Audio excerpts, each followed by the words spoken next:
Hello, good afternoon and welcome to the daily Downing Street press briefing.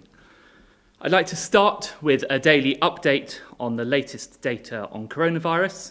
You'll see slides coming up now. So the first slide shows cases confirmed with a test. So 7,121,976 tests for coronavirus have now been carried out or posted out in the UK.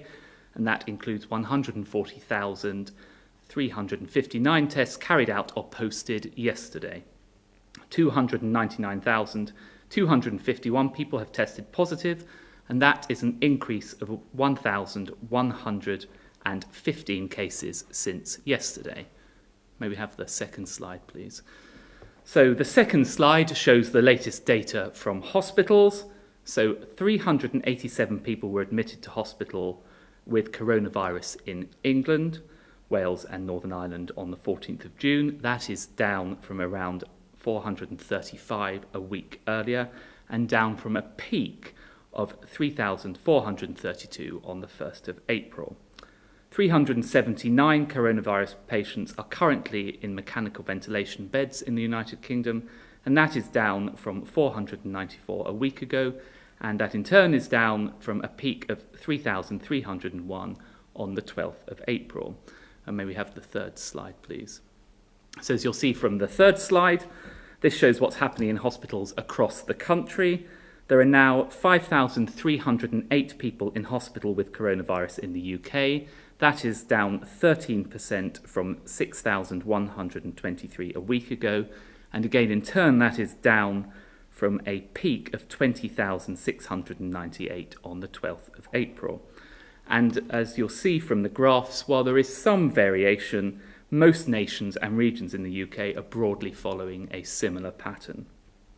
Now, the fourth and final slide, if we may have that, please, that shows the daily figures for those who have sadly lost their lives after testing positive for coronavirus. Across all settings, the total number of deaths now stands at 42,153. That's sadly an increase of 184 fatalities since yesterday. Now, when you measure that on a 7-day rolling average, the daily number of deaths now stands at 146. So that is down from a peak of 943 on the 14th of April. So as you'll see from all of those four slides, we are making important progress. And today actually marks another important milestone. In just under 1 hour's time, the best league in the world will be back up and running after a 100-day pause. All but 5 countries will be airing tonight's games, underlining football's global reach and the soft power of UK sport. The Premier League is returning and the world will be watching. And of course it will be a very different event to what we're used to, but there's no doubt that this is a hugely symbolic moment, an important step forward in our careful journey back towards normality. Players back in their place of work and a boost for our football-loving nation. And we've worked really hard with football authorities, police and medical experts to get to this point. But we do need fans to play their part too. So please look after your fellow fans and your communities by watching from home. To keep the home advantage, support from home. Now, all 92 remaining Premier League games will be shown live on TV. And I'm delighted that I and others managed to work hard to get a third of them on free-to-air channels. Friday will be the first free-to-air with Norwich v Southampton. Then an important day on Saturday, that will be when we have the first ever Premier League game on the BBC, followed by the Merseyside derby, again free to air on Sunday. And there'll be extended highlights of all the games free to air, so you won't have to miss a single goal. Our sportsmen and women have set some incredible examples during this pandemic, using their profiles to support worthwhile causes across the United Kingdom. England's men and women cricket teams have donated £500,000 towards charitable causes. Rugby League's Cheshire West Bank Bears have delivered food and parcels to the elderly. And of course, the England and Manchester United footballer Marcus Rashford has made the front and the back pages for the very best of reasons, highlighting the struggles facing many families during this difficult time. But that is, of course, in addition to the fantastic work he's been doing, helping to feed millions of children through the Fair Share charity. And the last 3 months really have demonstrated that immense power of sport. It brings us together through kindness and common humanity.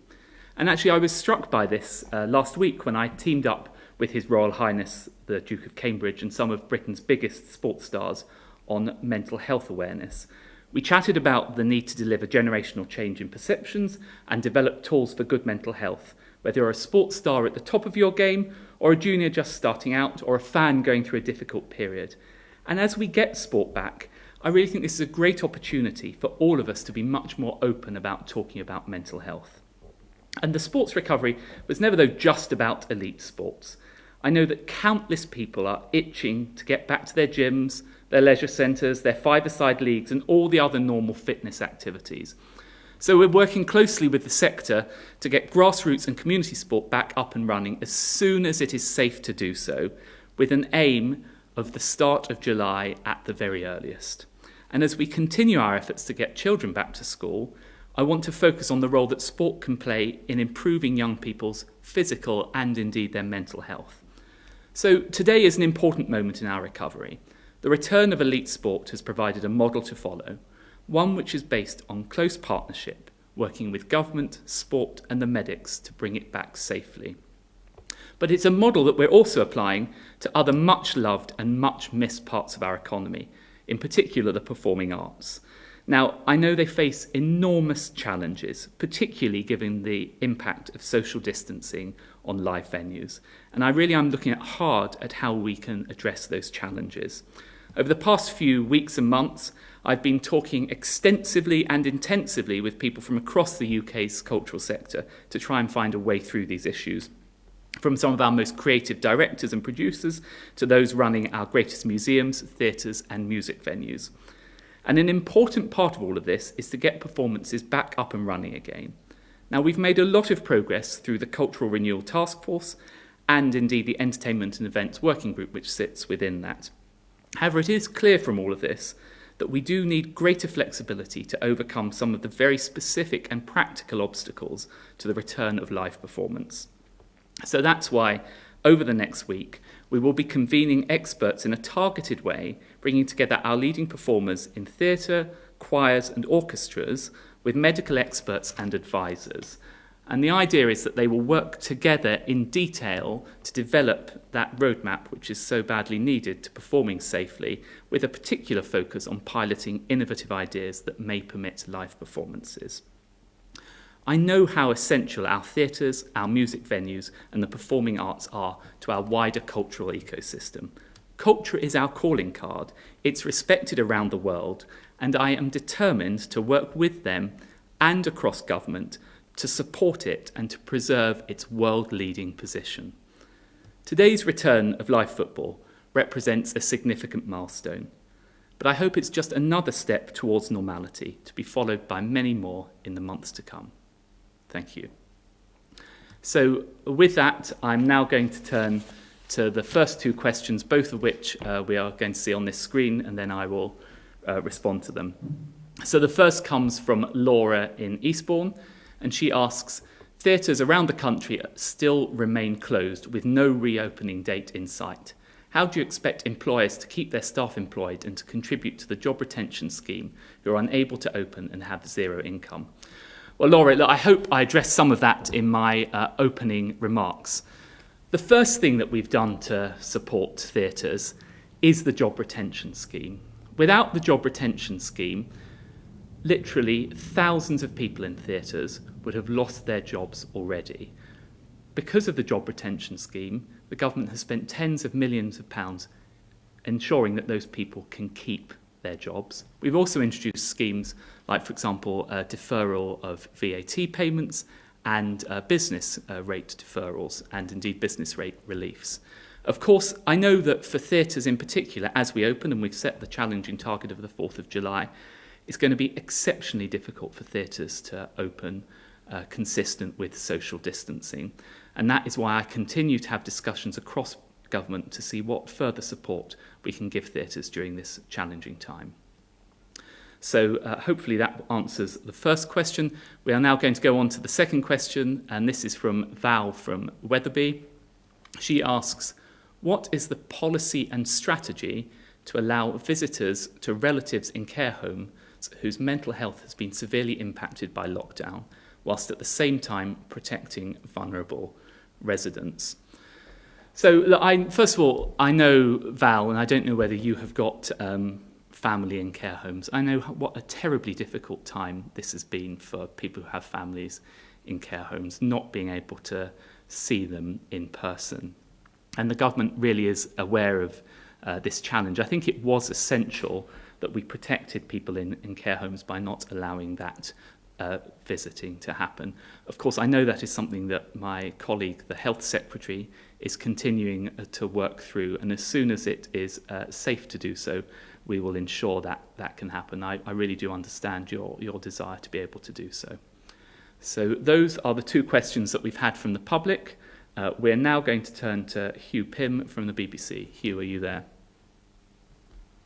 Yes, thank you very much indeed. A couple of questions, if I may. First of all, more than 1,500 paediatricians have written to the Prime Minister saying they are very concerned that many pupils are not back in schools and are calling urgently for a plan to get them back. What's your response to that? And secondly, there were some ministers at the beginning of the crisis who were rather critical of professional footballers, leading footballers for not taking pay cuts. Has that view changed, and are you now praising them and the Games authorities for getting back from today and providing entertainment to fans? Well, two very different questions there, Hugh. I'll try to address each one of them. First of all, on the plan to get schools back. Look, it's vitally important that we get children back to school. I know my own daughter is back at her local state school, and millions of, hundreds of thousands of kids, over 600,000 kids across the country are back at school.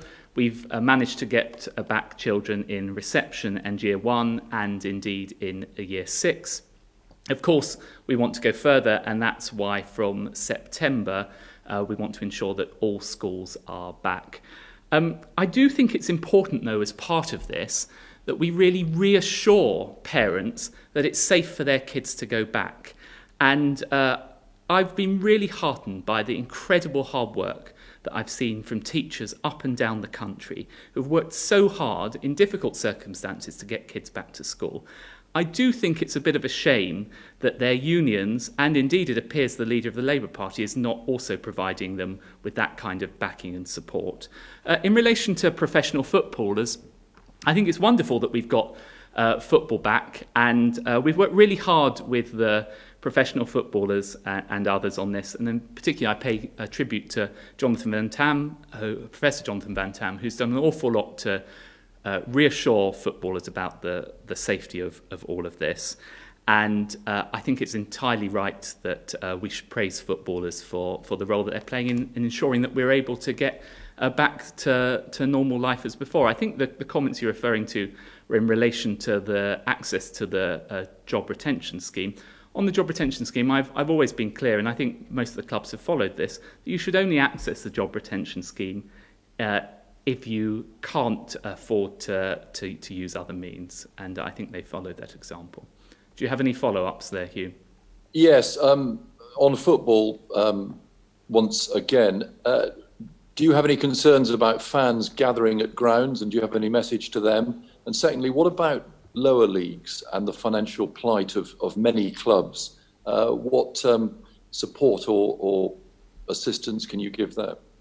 Well, those are two important points. First of all, and I hope viewers at home would have heard this message at the beginning of this. It is so important. The risk here would be if people congregate outside stadiums. It is really important to stay at home. That is an important part of saving lives in this period. We do not want people to inadvertently spread the coronavirus by being outside stadiums. But I must say that the British people, and I think fans as well, have shown remarkable good and common sense. They know that they shouldn't be doing this, and I really don't think they will. An important part of this has been negotiating those free-to-air matches, which will give people the opportunity to watch a large number of those matches live at home if they don't have subscriptions, and indeed to see extended highlights for the rest if they don't have subscriptions. The second point, forgive me, Hugh, what was the second point that you raised? About lower league clubs. Yeah, so lower league clubs. I think throughout all of this, I think the best thing we can do for football is to get it up and running again. So, of course, by getting the Premiership and the Premier League and the Championship back up and running, that is releasing funds that would otherwise have been forgone. Those clubs would have had to have made penalty payments to the broadcasters. So that gets more money into the sports. And of course, that can then be shared through the football pyramid. I hope, and actually the next stage in reopening, so we've had 3 stages in reopening. The first stage was socially distant training. The second was contact training. The third has been the return of live sport behind closed doors.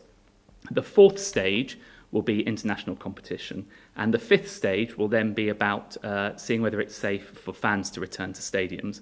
Just today, we've had very productive discussions about this. I would really hope that by the return of the new season, we might be in a position whereby some fans could start to return to stadiums. And I know that would be another important part of restoring the financial position of clubs. Thanks for those questions. And now over to Robert Peston from ITV. Secretary of State, can you tell us whether there is any chance that within a year we will be back in stadiums, in theatres, in entertainment venues? And if you can't, what can you do to stop the hundreds of thousands of job losses that look set to come within weeks, long before the coronavirus job retention scheme ends in October, as Cameron McIntosh's announcement of redundancies today shows all too clearly? Well, thank you for those questions, Robert. I should also give you a follow-up to a question you asked me when I was on your show last week. I'm pleased to say that Royal Parks are starting to open their loos. Every Royal Park, I think, has got at least one loo open, and more will be opening up. Question. And in relation to the other points you raised, look, I really want, and I understand the need for all of these venues to return with people in them, and indeed eventually without social distancing. But that can only be done if the public health allows it to happen. And I think you see different scenarios. So I think in relation to stadium, where people are outside and they're much bigger and there's more scope for social distancing, it may well be that you could do that sooner. I know particularly with the performing arts and theatres, when you're doing that in a confined space, there are greater risks there. This is why we've given it a lot of attention. The first step is that we have extended the job retention scheme through to the end of October. But of course, I'm continuing to work with everyone across industry to look at what further support we can give them, indeed, across government. And you mentioned Cameron McIntosh. Cameron McIntosh is just one of dozens of people that I've spoken to on a one-to-one basis. So I'm very familiar with the challenges that are being faced, and we are working to resolve them. Any follow-ups? Yes, on a completely unrelated note, many of us have seen the picture of the security car bashing into the Prime Minister's car this afternoon, with the protester running out. Are there security implications of all of that you need to look into? Well, I don't know about the security implications. I don't believe that there are. I can update you, and I've just been updated prior to this press conference. I'm happy to say that the Prime Minister is wholly unscathed, and I believe that everyone else escaped safely from that situation. So thanks for that question. Now on to Hugh Woozencraft from TalkSport. Hi, Hugh.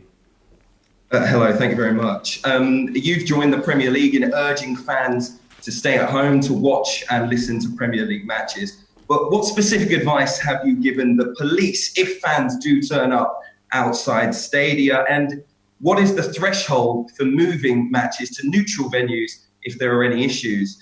And secondly, our listeners at TalkSport would love to see Marcus Rashford of Manchester United formally recognised for some of the work that he's been doing, helping to provide free school meal vouchers during the school holidays. So what do you think? Is it a rise, Sir Marcus?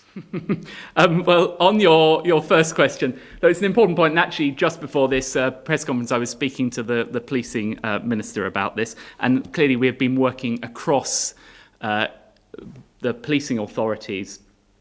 We've worked very closely in developing all of these plans, and we've been very clear from the beginning that this is one of the risks. Of course, police have appropriate powers and they will be able to use them as necessary, but I really hope that this situation won't arise in the first place, and I really do trust the good sense of football fans up and down the country, and indeed the British public, to know that you can watch this safely at home. There's nothing to be gained from congregating outside a stadium. The only thing that could happen if you congregated outside a stadium is to put at risk public health. On Marcus Rashford, yes, I've been very impressed at his lobbying skills.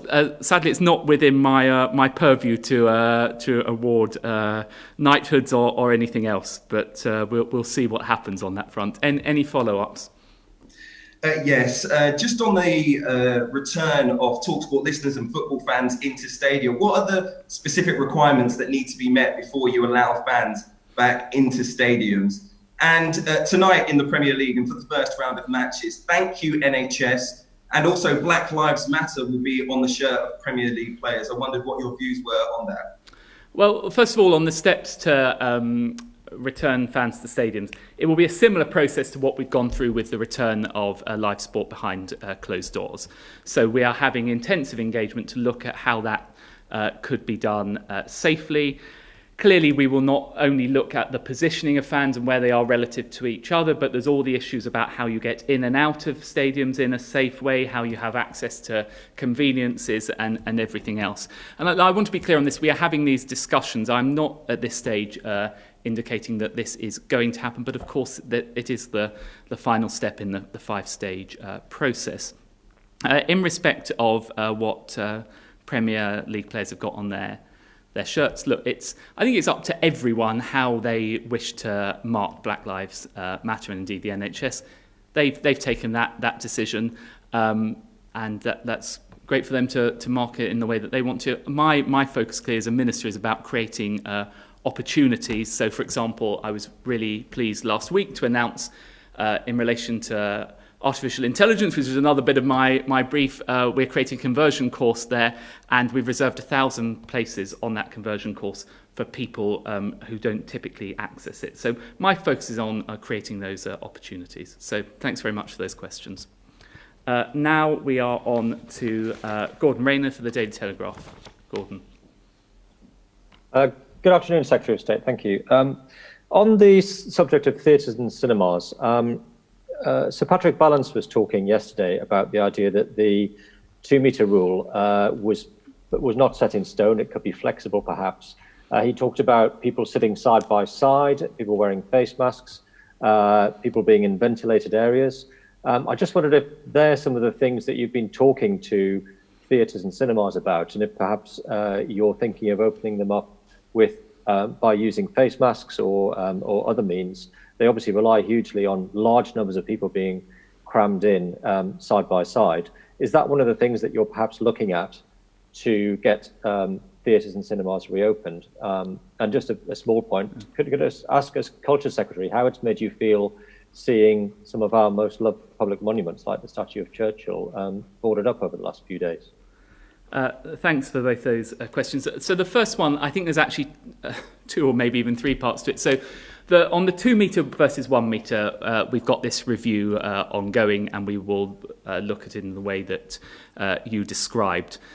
Now, that if, and it's clearly an if, it was dependent on public health, if we were in the situation where we got down to 1 metre, I think that would be of more benefit to cinemas, because I think they are better able to operate at lower capacities. It will still be immensely challenging for theatres. Theatres, as you say, really do rely, not just in terms of the atmosphere, but the profit margins. They work on wafer thin profit margins. They need lots of people packed in.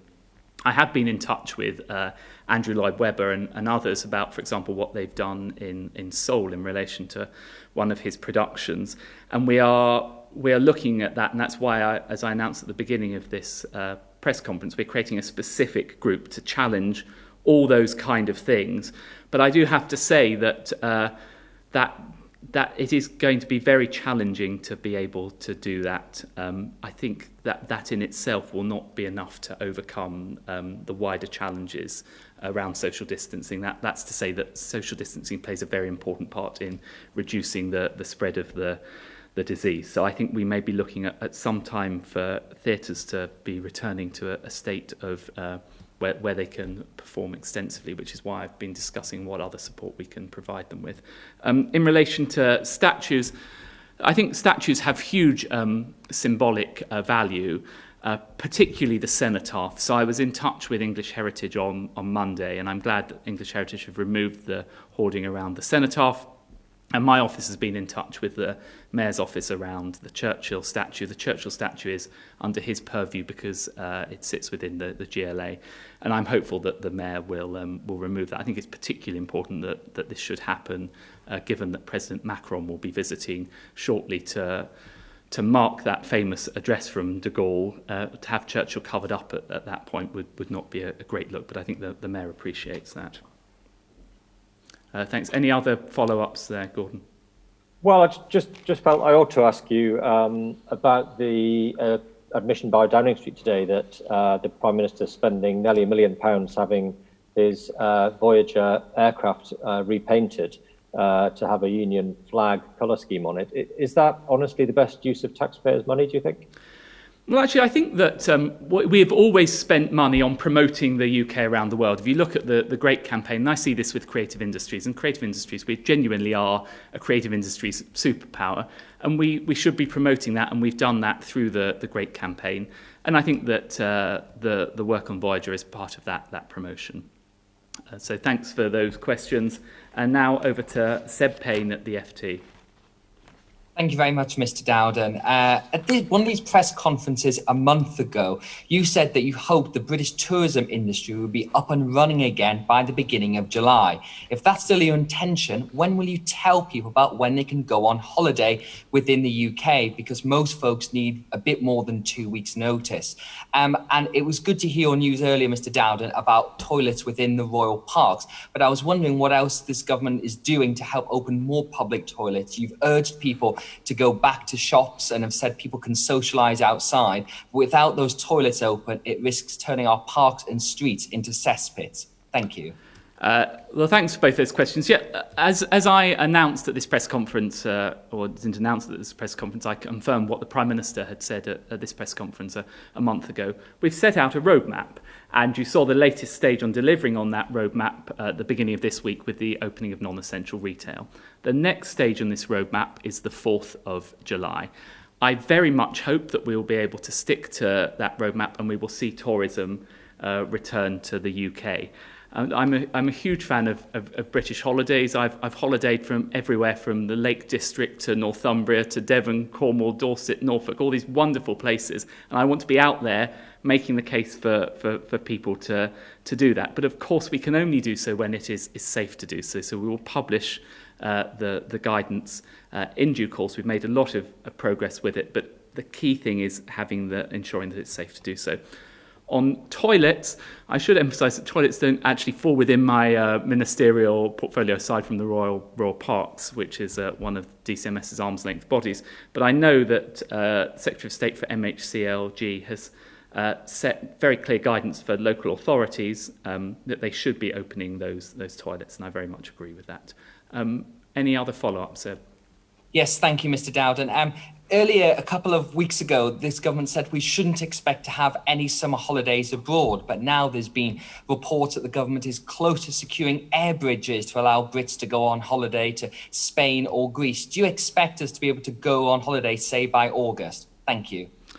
Well, first of all, it's worth remembering how this situation has arisen. So as we've got the case of coronavirus under control, and you saw further progress today on that front, we want to ensure that we don't import cases from other countries, thereby causing the numbers to rise. So we put in place this quarantine regime. Now that we've got that in place, we are looking at, for example, corridors, whereby particularly in countries that have low infection rates, we could allow travel between the United Kingdom and those countries. I know that the Transport Secretary is working intensively on this alongside the Prime Minister and others, and I am hopeful that we will be able to make some progress on that. But as always, we'll be driven by the public health in doing so. So thanks for those questions. And finally, we go to Anna Riley from the Hull Daily Mail. Hi, Anna. Hi, thank you, Secretary of State. On Monday, I spoke to a mum who rushed out to the shops as non-essential stores were opened. But she was not there to buy anything, but heartbreakingly to sell her son's games console at cash converters in order to put food on the table for the family. The woman and her partner both worked in hospitality before they were laid off due to the lockdown and had to go on benefits for the first time in their lives.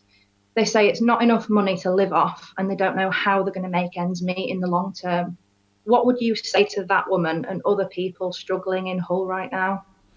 Well, first... And also this week... Sorry, go on. Yep, sorry, just a second question there. Also this week, I spoke to a grieving widow. She lost her 49-year-old wife to coronavirus within 3 days of being admitted to Hull Royal Infirmary.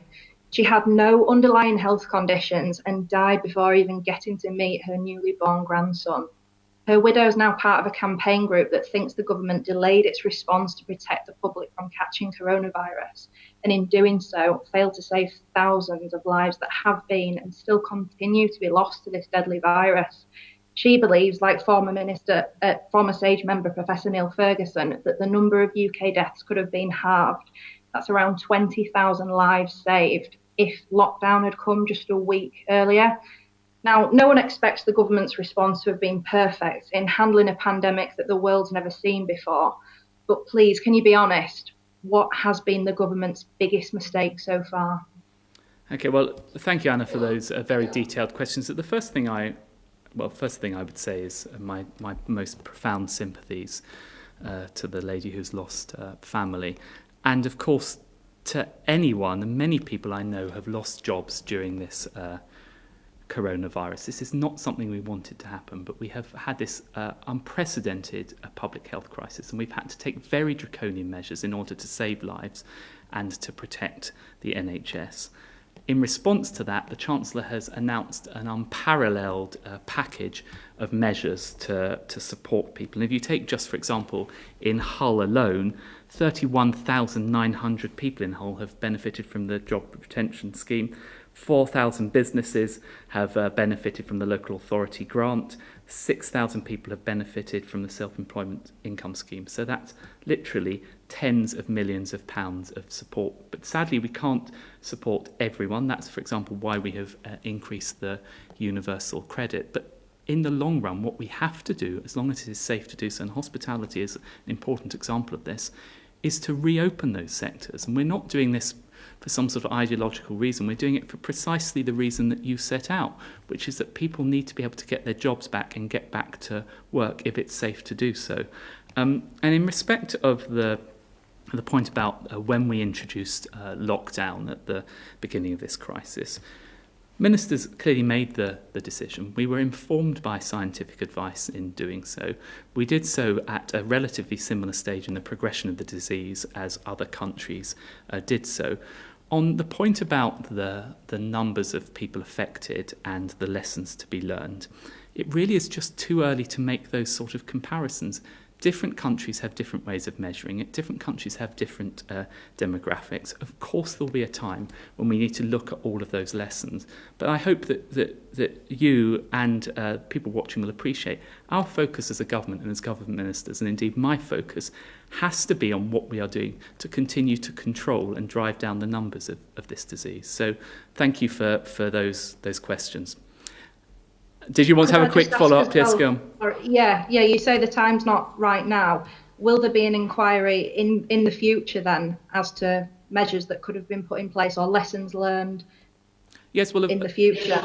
Thank you for those questions. Yes, of course there will be lessons that will need to be learned. But as I say, the focus still at the moment is with dealing with this crisis, driving the numbers down. You saw from the presentation at the beginning of this, we are continuing to make progress with that. Over time, we will look at the lessons from around the world and look at those comparisons when it can be meaningfully done and learn appropriate lessons. So thank you for those questions. And that concludes this afternoon's press conference. Thank you very much.